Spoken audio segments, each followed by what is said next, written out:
Now, I understand that a few years isn't very long for someone like Remy, but the fact that he's constantly wearing that tie is something that he should not do.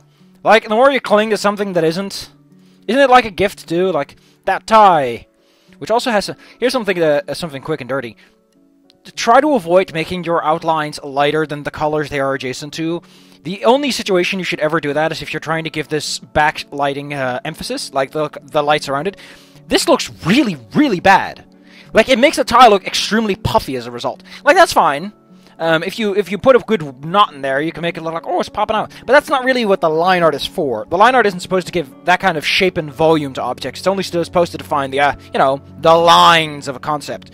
It's the reason why line art does go into creases, but doesn't, like, go into small folds and waves. That's where shading comes in. If you use line art like this, then fine, you can get away with that. But try to avoid having lower brightness outlines next to darker colors, because it just looks bad. It just doesn't look good. It's not what outlines are supposed to do.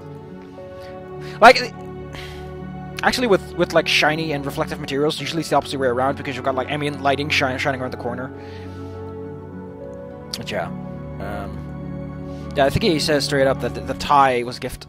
Yeah, like, don't do that. Don't cling to something like that. Like, he's got the pictures on his table. He's constantly reminding himself of something. Like, put it away. You can't move on from something that is never going to change if you hold on to it so tightly. The closer you pull something to your chest, the more it's going to hurt. You know, like, the funny thing is, I lost the dog, and I have a picture of her. But I don't put it on, like, the salon table. It's somewhere on the wall. It's not, like, somewhere I'll always look. You know. So the memory's still there. And I still feel it, but I'm not, like, focused on it every day of the week. I don't wake up every morning and put something around myself that's like, this is harsh. No. That's not healthy. Because all you're reminding yourself is of what you lost, instead of what in the immediate time you've gained. You gain stuff. You grow as a person over time. If all you focus on is what you've lost that one time, you're never going to move on.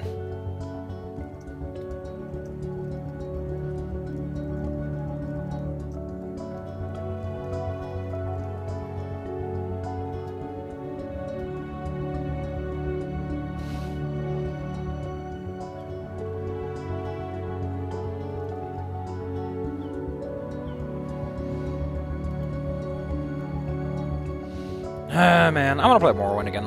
I don't know why.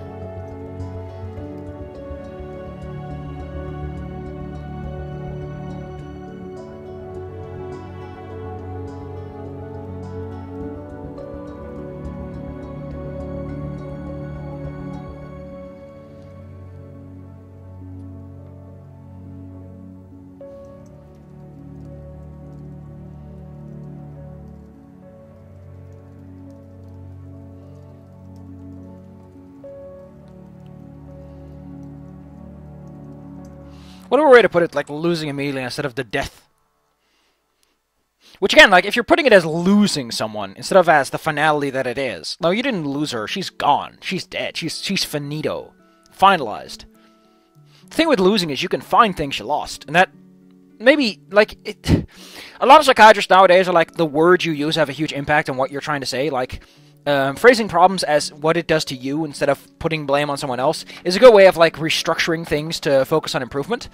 And similar here, like, if you say you've lost something instead of you've... Like, I know it's, like, the common way to put it, but if you keep phrasing it as losing something instead of something having died or now being gone forever, like, you're giving yourself a false sense of hope and a need to stick to it. Because if someone is like, gone and they'll come back, you can cling to that thought and idea, unhealthily so.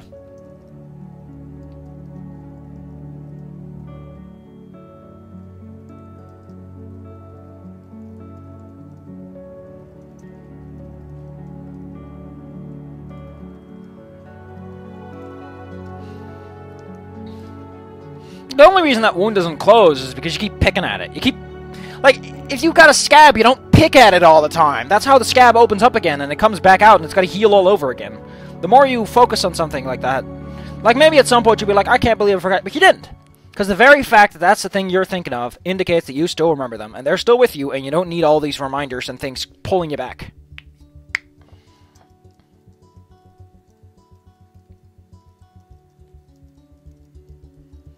I think you'll ever explain those photos are like made with a photo special program or something.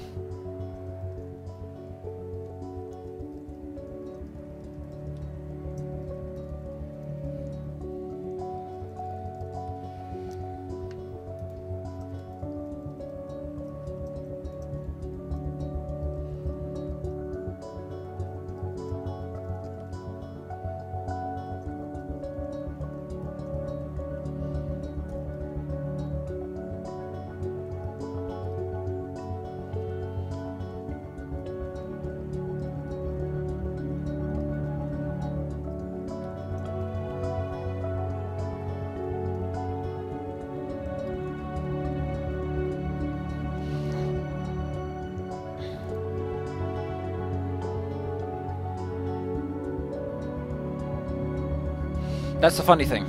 That's the thing a lot of people get into. But here's a fun tip.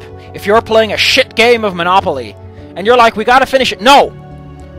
You never have to do anything. Someone holds a gun to your head and tells you to do something, you still have the freedom and authority to say no. He'll shoot you, but you have the option. You might say, this is shit. No. The moment you say to yourself that when someone puts a gun to your head and you can't say no, you are literally robbing yourself of the agency to defy someone. You always have the ability to defy someone, even yourself. And that's the kind of stuff that Remy gets into. He's like, I can't anymore. No, you can. All you've got to do is wake up, autopilot yourself, and throw it all out. Autopilot. It's something I do sometimes, is I just don't think about it. I don't put thought into it. I just do what needs to be done. And then when I'm done, I'll be like, man, I'm glad I did that. Because now I'm done with it. And I didn't give myself the chance to stop myself. It's hard to do, and it's painful afterwards. But it'll help more than anything. You'll have something to look back to and say, man, glad I moved on.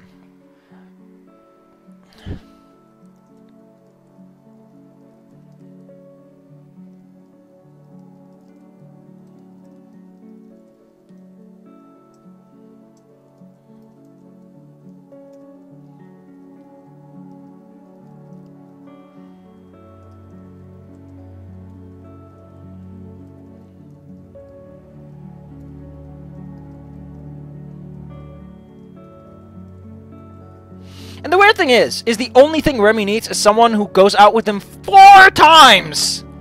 You go out with him 4 times. The first time is at the library and just help him out. The second time is you go out on a dinner date, and then he's like, man, wow. Like, if Amelia took 4 dates to get over, then what the fuck, Remy? What was your problem? Like, it's hard to do, so start easy. Get some help. Get someone to talk to. Get some connections. Like, he can probably get Emra to at least to introduce him to some people that he can hang out with. I don't know. Like, Remy's biggest problem is you see that he's just bottling everything up. And listening to himself when he shouldn't. You have the agency to defy yourself. Don't forget that. You always have the agency to defy yourself. Your mind might go, but you can't do that. And the answer is, fuck you, brain. I can do that. I am my own agent. I'm an agent of free will. I can do what I want. It might be hard, but you can do it. There's nothing stopping you but your own lack of willpower. And you don't lack willpower. You can do it. It's you. It's all you. It's all in your head. And that might sound hard, and that might sound cruel. But remember this. Getting out of bed is something people do every day.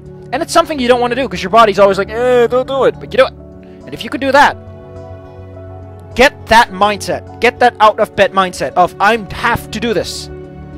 And do it.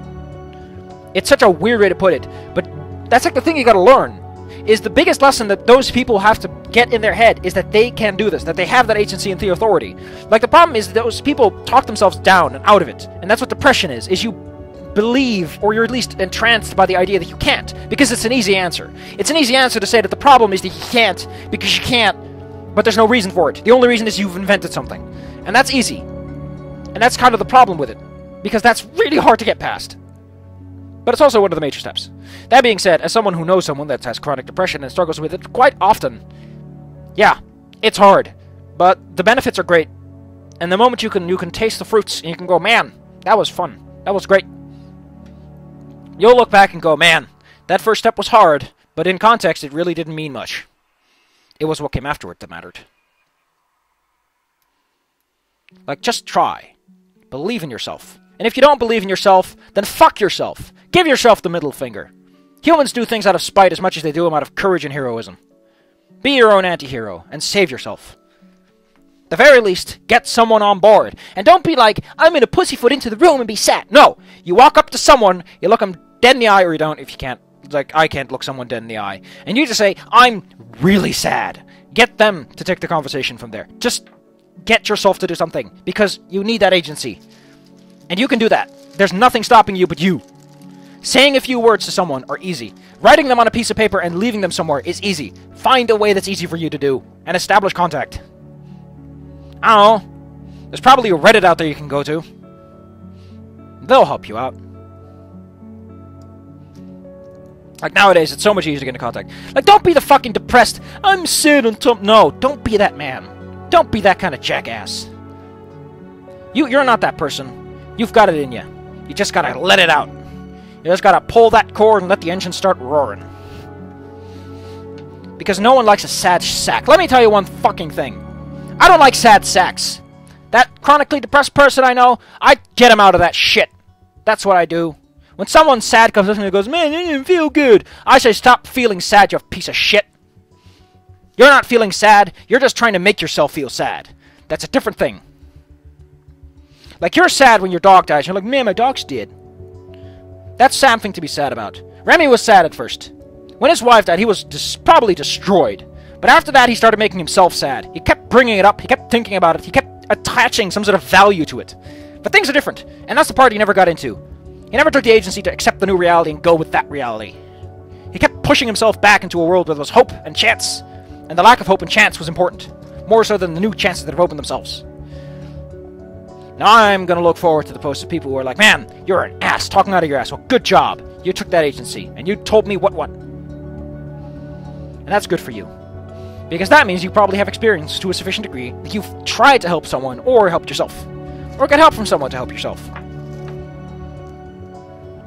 But don't be that sad sack of shit. And don't go, I'm such a shit sack. No. That's the exact kind of thought I'm talking about. It's the exact kind of thought that you are inventing for yourself. The narrative that justifies your behavior. And you might say, but that propagates my behavior. No. Take a minute. Just take a breath. Look around you and see just how little anything else cares. See how your sad thoughts are not moving any chairs, are not toppling any books, are not blowing any winds. It's all in your head. And when you realize that you're just a cosmic bit of speck of dust, but you can still enjoy things, and achieve things, and have satisfaction, that's the point you gotta go towards. That's the point I'm at now. I don't give a damn. I'm nihilistic as fuck, but it doesn't affect me, because that's not what nihilism is about. Nihilism is the knowledge that it doesn't matter, and as a result, it matters all the more to you. It's weird to put it like that. And I feel that a lot of television isn't contributing. A lot of media is like everything has to have some sort of greater goal or achievement to it. And it means that everyone's is basically establishing themselves as requiring some sort of justification or like motivation. No. I mean, the funny thing is that everyone's going to be like, but you're motivating people to do what they want to do. They're always going to do bad things. Like, no. I think the majority of people, when they get that kind of pep talk, aren't immediately going to go, I'm going to go cannibalize someone. Like, what kind of train of thought is that? I like how he's like, but thinking back made it hurt less. Listen, dude. If holding on to your dead wife's memories is a way to cope with the fact that your boss is an asshat, what the fuck? Like, what kind of situation do you have to be in that you have a shit boss, and the only way to make it hurt less is to think about someone who's dead that makes you sad to think about? Like, at that point, you're literally just taking pain pills to numb the pain that you're already having. Like, what are you achieving at that point? Are you even going anywhere? Like, the nihilistic viewpoint says suicide is useless because fuck it. Then you're just calling it quits on it. You can do whatever you want, just go for it. Like, you'll be surprised how far you can just walk in one direction and end up somewhere else. No one told you to. No one expected you to. There's no God going, good job, boy. But you did it.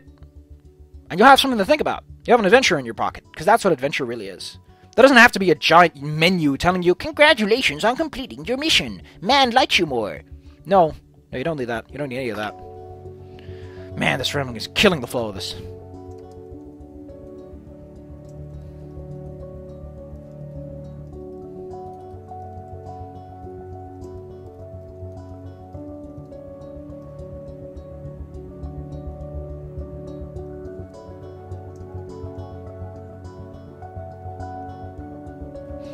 Bullying.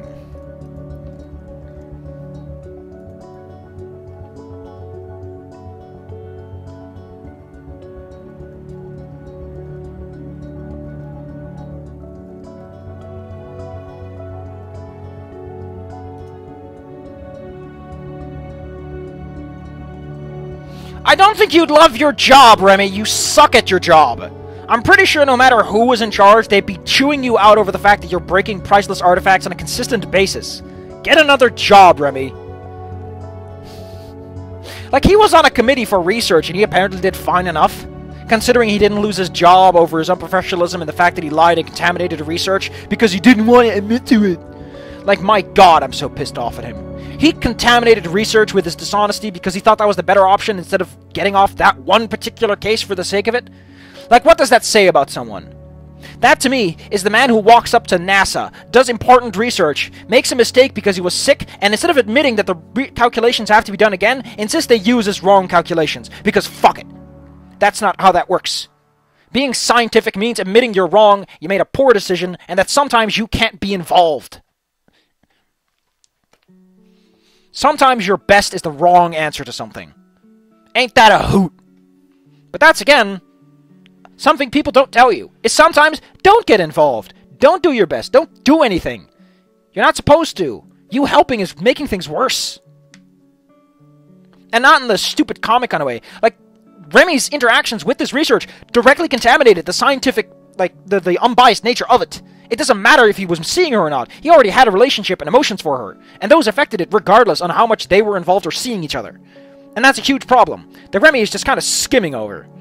Not to mention the fact that if he had just admitted to it, he could have had her at home or something. I don't know. There's a lot going on there.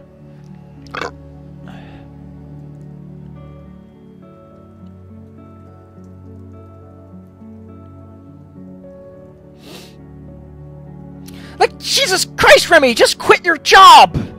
If Emma is literally pushing you to suicide, and you can't talk to HR, just quit. You can just walk into the forest, and walk, and go to another city, and start there. There is nothing stopping you from just walking out of something.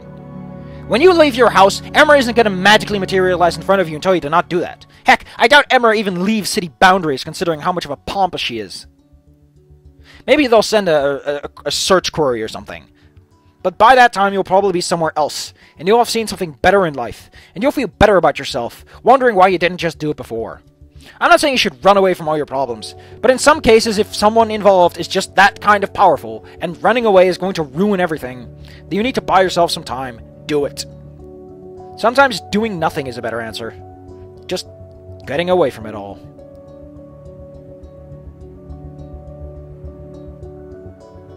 It shouldn't be your plan A, though. It all shouldn't be your plan B. Like, it should be pretty low on your plan list. Because, there's a reason people were exiled back in medieval times. Exile's a very heavy punishment. Being taken your job, your house, and all your securities is kind of a significant punishment. Like, oh boy, it's hard to start from nothing.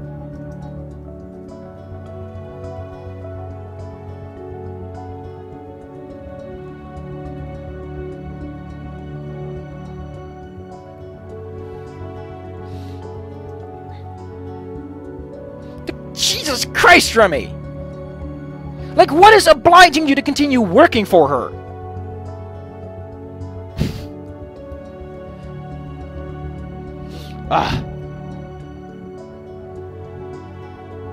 Like, I know it's like, but she works in a high position and all that, but here's the thing. Like, he says, my word doesn't do anything for her, so you can't solve that problem. It's clearly destroying you. Just go away, get a new life, I don't know. At this point, your old life is going to kill you, so you might as well get a new one. Like, there's something to consider is, you can survive a lot of things. It's pretty hard to die when you think about it. It turns out, living things are not made to die. And if your life is literally killing you, you can just leave it, and see what's going to happen if you just leave it. Because at that point, if it's going to kill you, then anything else is better in terms of living. Leaving is better. Sure, the odds aren't great, but they're better than the ones you got now. And optimization of your odds is important. It's why it should be your lowest plan, because it's a shit plan, but it's better than dying. And when something's better than dying, and it takes very little to be better than dying, go for it. Just go for it. You'll look back and go, man. You'll also have valuable experience, and you can tell someone else how to run away from their problems, if they have to.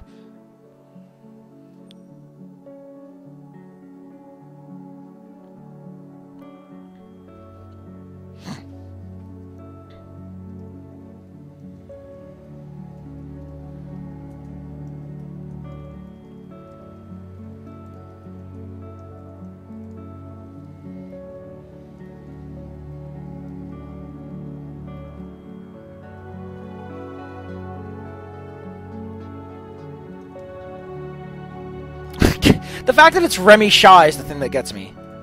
Like, I know that these are more, like what? Why are they using Remy Shy for this one?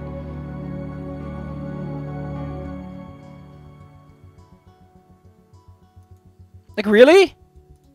You're gonna use this. He doesn't look like... Oh, man, those his ears get all red, too. That's cute. But yeah, like, he's smiling in this. Like, he knows nerves, but he's smiling. You don't want to use one of those when someone's talking about killing themselves, you know? That's for someone who's a little bit more off the deep end. Remy is more off the sad end. I got the deep end, I got the sad end. Here's a map. Look at this map.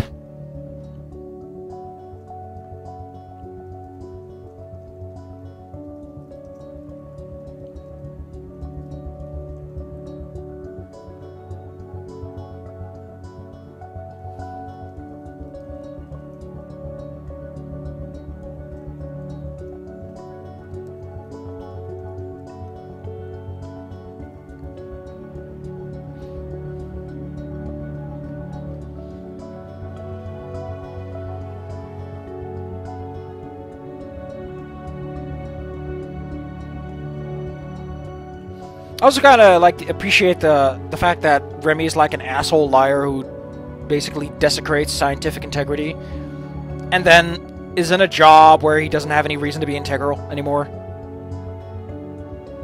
Like, it's like, why do you keep the job? Because it helps protect your security. Why do you give a shit about whether or not Emra's public image ends up okay? Like, for fuck's sake.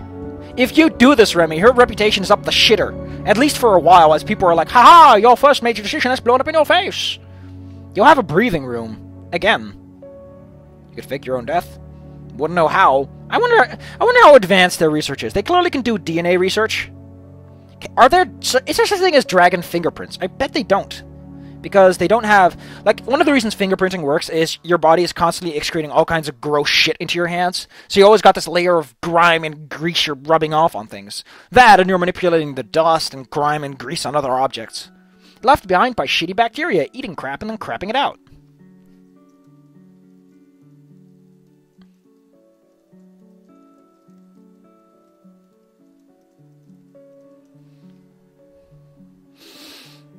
Like, meditation can help with a lot. If you meditate and you just listen to your body, you don't listen to your mind. Just throw it out there. Your mind is not relevant. Try to find the blood flowing through your veins. Imagine it. Listen to your heartbeat. Listen to your breathing. And you'll realize there's very little going on with your body at any given moment. You'll be surprised how little your body does in a day.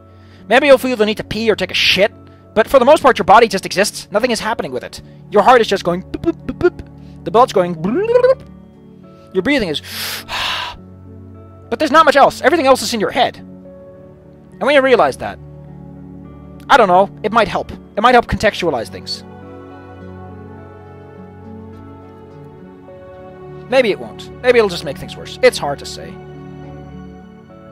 Oh, we're going to Remy Look.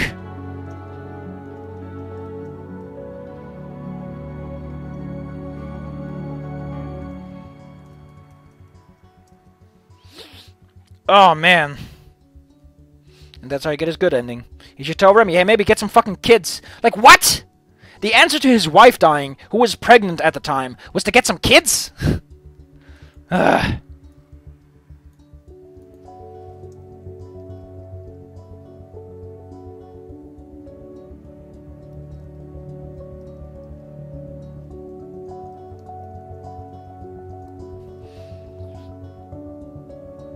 Oh yeah, you gotta save Farrah.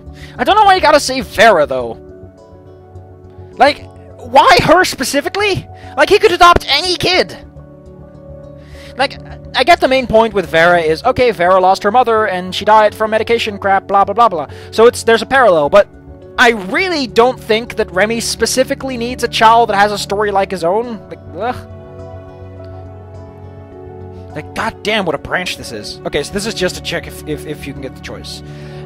You need to see more than one ending. This is kind of a standard. In most situations, you need to have seen more than one ending, because the game doesn't want you to get your good ending on the first go. You need to have played Dean's second date at least once. You need to have been to the library in Chapter 2 at least once, so you need to have verified that they're on bad terms with each other. You need to not have pissed off Dean at some point, so you could just never see her, actually. You need to have saved Farrah, and then boom, you get it. Again, saving Farrah seems inconsequential, but... Like, it's relevant to later when you see them, and they're like, look, I got Farrah with me. But other than that, it's really not relevant. If you haven't played Dean, then having seen his pictures is enough? What? That's weird. No, wait, it just sort of...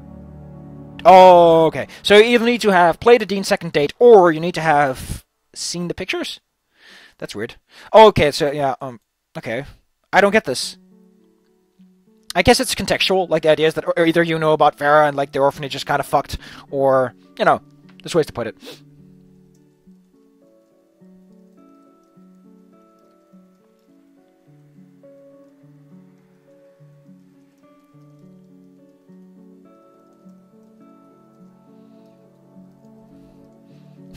Like, there's something a little bit awkward about the sentence, fill the void inside of you with a child. Like, just think about that sentence. You can fill the void in your heart with a kid. Just grind him into mush and pour him in there. Ugh. Actually, that sounds gross and chunky. Ugh. That having been said, the reason this probably would help is that when you are helping someone else, you are interacting with someone on a social level and you're making them feel better. Fun fact, helping people makes you feel good about yourself.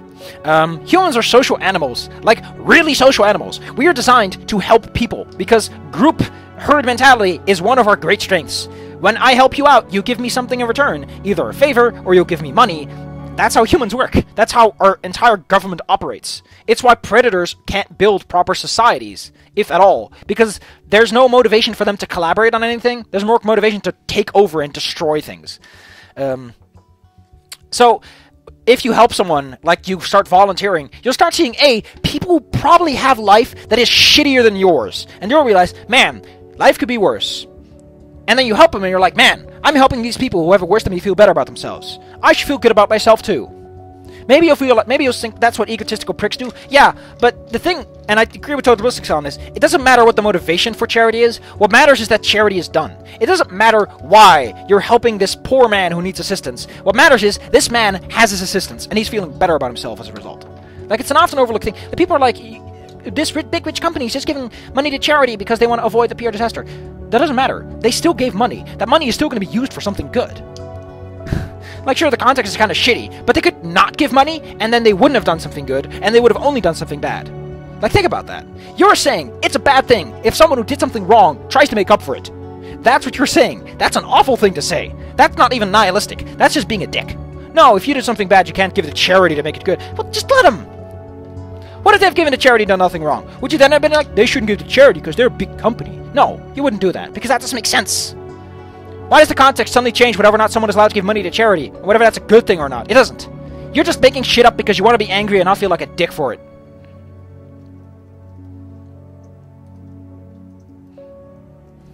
The thing that gets me is, Remy works in the government. Wouldn't he be informed as to, like, I don't know, the amount of orphans that exist, the amount of people working at orphanages? He's done research in this area. If he works for something like CBS, he wouldn't know this.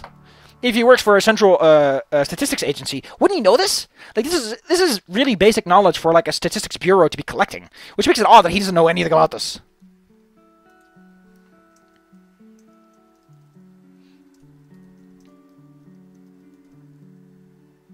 Also, it's called a singular orphanage, implying there's only one. Like, say, the local orphanage or something, I don't know.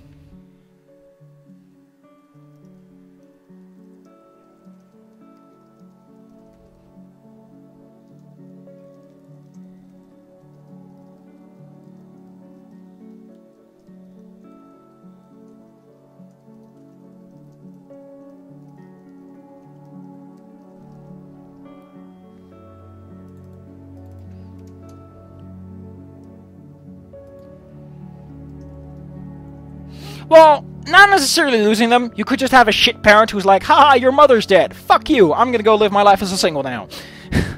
Like, you don't have to lose your parents to become an orphan, is what I'm saying. Your parents could just be just absolute garbage.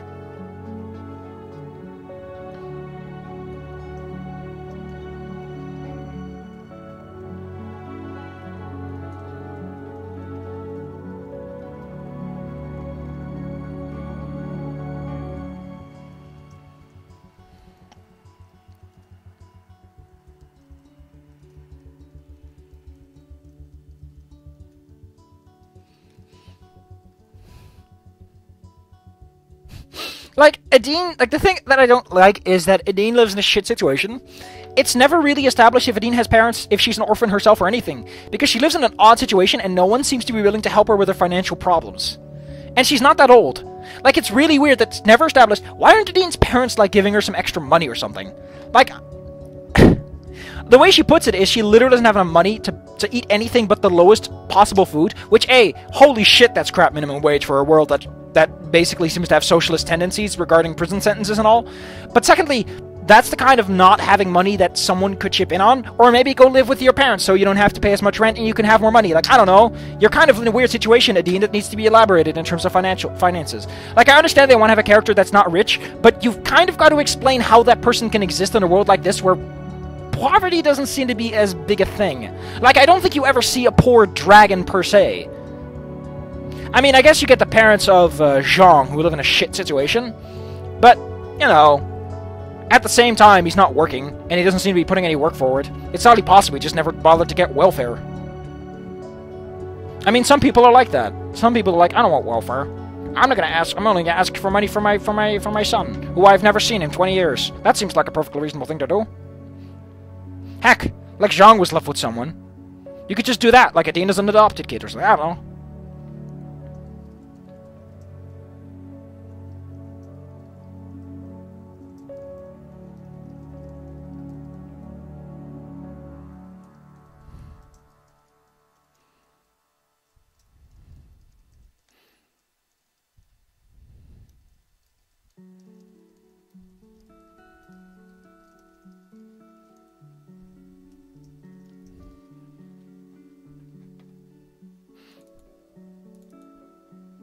Yeah, but it's kind of weird. And I want to point this out again. You could just never have talked to Adine, and somehow you're like, Adine knows about this. Like, what? At least that's the way that comes across. I'm going to try to get that. I'm going to see if that's possible. It's hard to do, because it means I have to delete my entire save and get rid of all the persistence, but...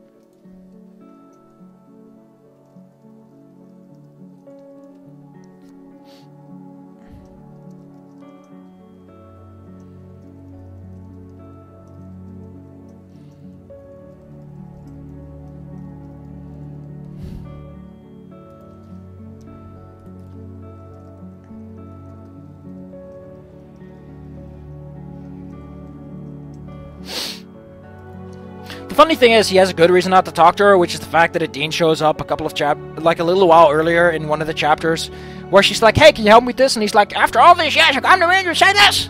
Like, he's got a good reason not to talk with her!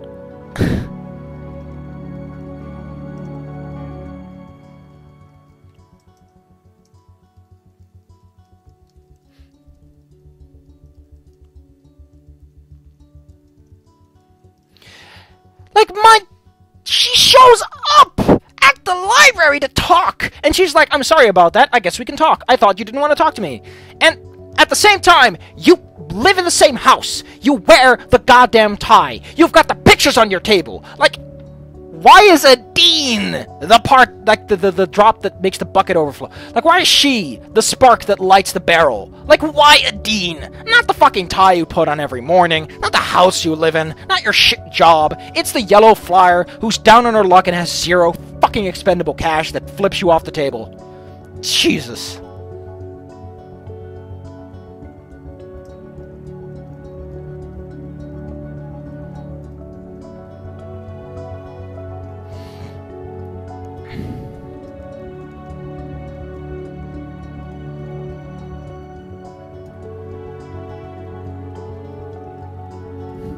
That reminds me, one, has any music... Do any music changes happen in this?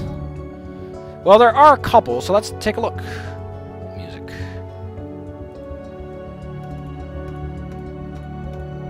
Yeah, so it's exclusively Oh, show. That's a new one. Let's put that one on for a bit.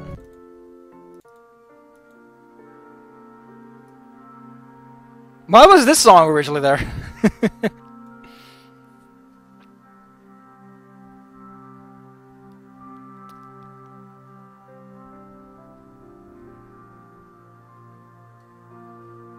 Oh yeah, it's funny because you can actually learn about you can learn about Anna's cancer in this way. Which is kind of interesting, that there's this whole other way to figure out Anna has cancer other than reading her mail, which is nice. Because some people don't want to read someone else's letter. Some people don't want to read about people's cancer in a letter. I like how Remy's again like, you gotta have problems to date me. Like, what the hell? Why is he so judgmental about you having problems or not? Ugh, Remy, be nice. Be a good boy.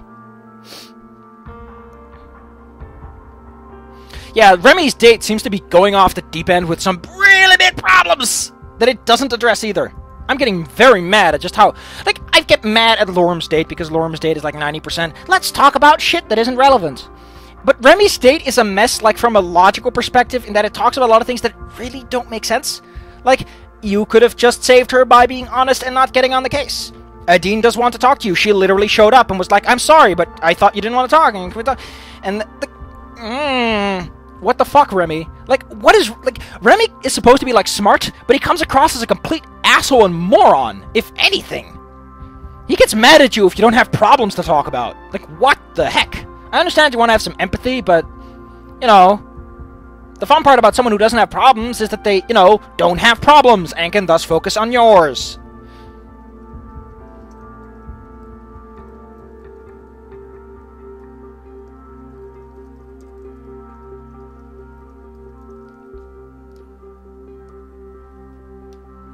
Yeah, like Remy is an asshole. What a jerk.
This is actually a really good song for the situation, except for the part where Remy's an asshat.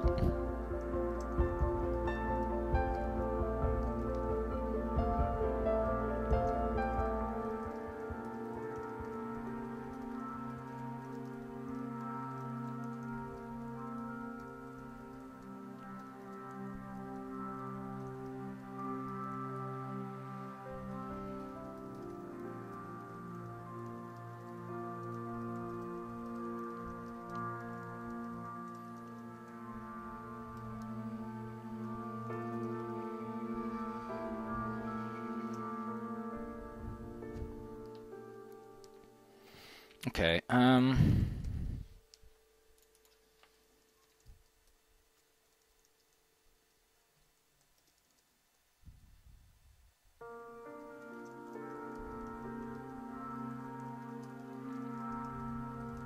like, the thing that gets me is what Adine is trying to do is she's trying to start with small talk. The map is a topic she has to go to him to and can start a conversation with. Like, if someone walks up to you and you hate them and they start with some completely banal, stupid topic and they immediately like, no, it's not that. Odds are that topic was really just a smokescreen in disguise, which is what Adine does. Like, again, she could go to anyone else, and she does want to reconnect, and she's not that kind of person. Like, it's so weird.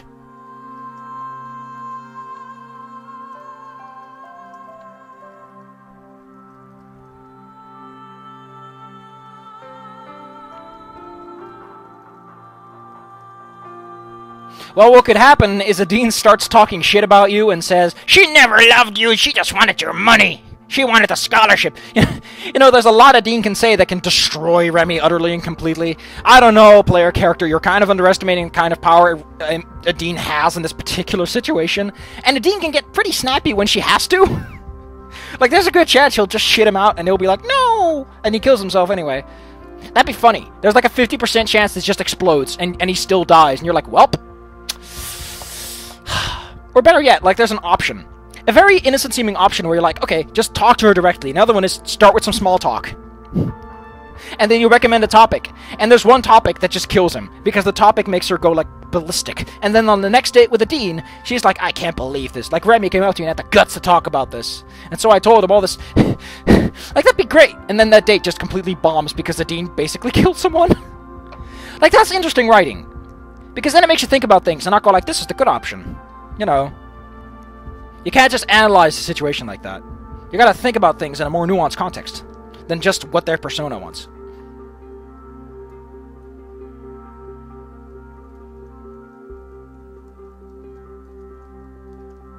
But that being said, just trying to talk to someone really isn't a big deal. I mean, unless someone hates your guts and wants to stab you in public, talking to someone is neutral enough that most people are just like, I'll just try to talk.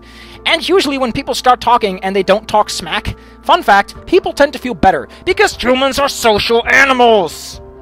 And as a result of that, they tend to avoid conflict. When someone's in a shit situation and it's not actually bad, they're like, okay, I'm okay with this. Like, someone has to actively contribute to a negative mood for it to sustain. Otherwise, everything just goes back to neutral. It's why you gotta keep things interesting. You know? Humans adapt. They tend towards averageness and neutrality because that's the default state of things. They're like, why put in effort to stay angry when I can just sit there and be there? You know? Like, some people stay angry, but that's their fault. They're staying angry. At least that's for me the case. I'd sleep off things very easily, and I stop being angry very quickly. It's surprising just how fast I get over things. And I like to think that other people have the same power inside of them. Deep inside of them is the power to not give a hoot.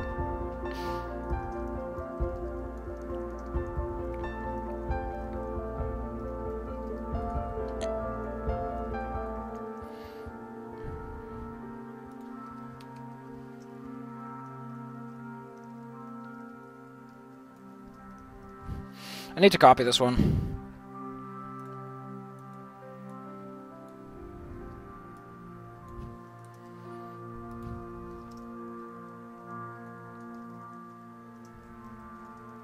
Then why not go to like an expert or a professional and establish a like, the psychiatrists understand that this takes time and effort and some degree of understanding and mutual trust. Like, there are psychiatrists out there who just hang out with you, who are just like, okay, we're going to establish a long-term relationship, and part of my friendship is going to be figuring out your problems. Like, that is a means of psychology. There's probably someone in the Dragon World who's like, okay, I'll just be your buddy for then. I'll be your friend, but at the same time, I'll be giving you life advice, as a friend would do. Like, Remy, you're underestimating psychology. I mean, I hate psychology, but even I think that's stupid. This video is going to attract a lot of flack. But I like it. It's been 45 minutes. Woo!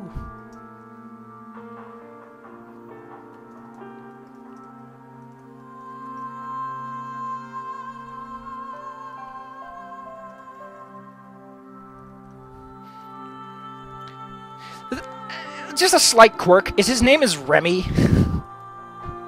And when someone's name ends in a Y like that, it always tends to come across childish. Like, come on, Remy. Like, wouldn't you try to get a more adult version of your name?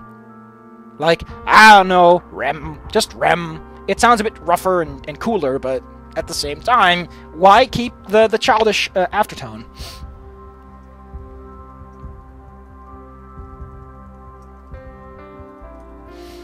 Anyway, I'm gonna stop. I enjoyed this. This was fun. There are clouds at the horizon. That's great news. Let's actually check the bioradar. Wow, there's like a lot of spotty clouds everywhere. Let's see what temperature's like. Ah, look at that nice cool temperature. Oh wow, so there's just a couple of random clouds that happen to be very rainy. That's interesting. I like that. Look at all these spotty clouds everywhere. Any lightning or thunder? Nope. Oh, there's one over there. And there. Woo! Seems Utrecht is getting pounded by that little baby cloud. Yeah, a couple yesterday or something, there was like a big cloud that took forever to get across the countryside. It just hung around and hung around and hung around. What's with these tiny clouds, though? Got these little tiny baby clouds, and they're like, chip, chip, chip. Usually it's a lot bigger than this. Ah, look at this. Is that fog? That's got to be fog or something, right? Also, why can't you see any cities? That's kind of weird. Oh, wow. Oh wow, you can actually see the clouds forming. Like these clouds are coming into existence. Wow, that's awesome. That's cool and exciting and sexy. Strike a pose, boy. Strike a pose.